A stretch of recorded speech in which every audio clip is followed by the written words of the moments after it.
जय हिंद दोस्तों, स्वागत है आप सभी का मिस्टर एकेडमी जबलपुर में। दिवस की इस श्रृंखला के अंतर्गत दोस्तों आज हम चर्चा करने जा रहे हैं राष्ट्रीय प्राकृतिक चिकित्सा दिवस के बारे में।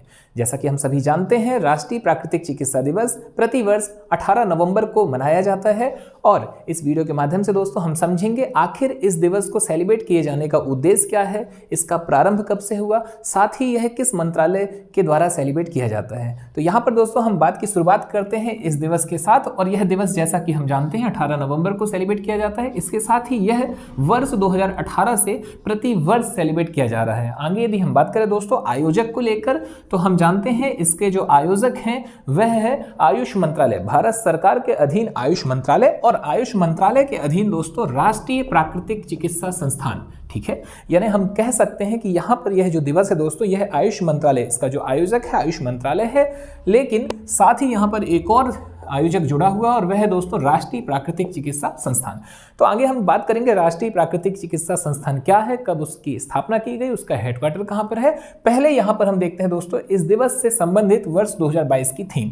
बात जब की जाए दोस्तों इस दिवस की थीम की, तो इसकी थीम हमें देखने मिलती है नेचुरोपैथी एंड इंटीग्रेटिव मेडिसिन। ठीक है, इसे आप नोट कीजिएगा, थीम महत्वपूर्ण होती है, नेचुरोपैथी एंड इंटीग्रेटिव मेडिसिन। और यहाँ पर दोस्तों एक महत्वपूर्ण जो पहलू है वह आपसे साझा करें, वह पहलू है चूंकि इसका प्रारंभ वर्ष 2018 से किया गया और यह वर्ष 2022 है, तो निश्चित तौर पर यह 5वां अवसर है दोस्तों जब यह दिवस सेलिब्रेट किया जा रहा है। आगे यदि हम बात करें दोस्तों अब राष्ट्रीय प्राकृतिक चिकित्सा संस्थान की, तो जैसा कि हम जानते हैं इसे इंग्लिश में दोस्तों नेशनल इंस्टीट्यूट ऑफ नेचुरोपैथी कहा जाता है। साथ ही यदि हम बात करें दोस्तों इस संस्थान के हेड ऑफिस या हेडक्वार्टर की, तो इसका हेड ऑफिस है पुणे महाराष्ट्र में। और जो सबसे महत्वपूर्ण बिंदु है दोस्तों वह है इस ऐतिहासिक बिल्डिंग का नाम भी ऐतिहासिक है और इसका नाम है बापू भवन। अब बापू भवन नाम होने का कारण क्या है, यदि हम इस पर चर्चा करें तो यहाँ हमें देखने मिलता है दोस्तों राष्ट्रपिता महात्मा गांधी जी का नाम।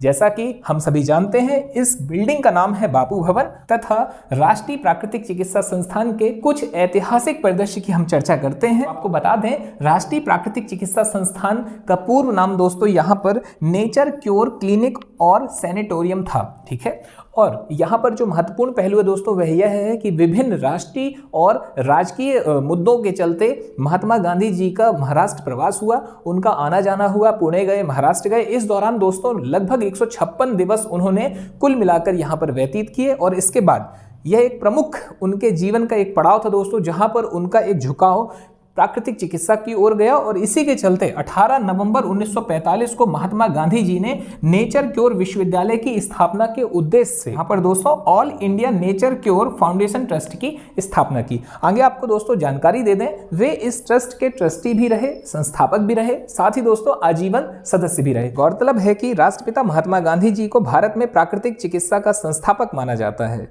क्योंकि उनके ही प्रयासों से ही यह उपचार प्रणाली भारत में लोकप्रिय हुई। और आगे चलकर दोस्तों उन्हीं के सम्मान में इस बिल्डिंग का नाम बापू भवन रखा गया। साथ ही भारत सरकार ने वर्ष 2018 से इस दिवस को सेलिब्रेट करने का निर्णय लिया। तो चलिए ठीक है दोस्तों, आज आपसे विदा लेते हैं, मुलाकात एक नए टॉपिक के साथ। धन्यवाद, जय हिंद, जय भारत।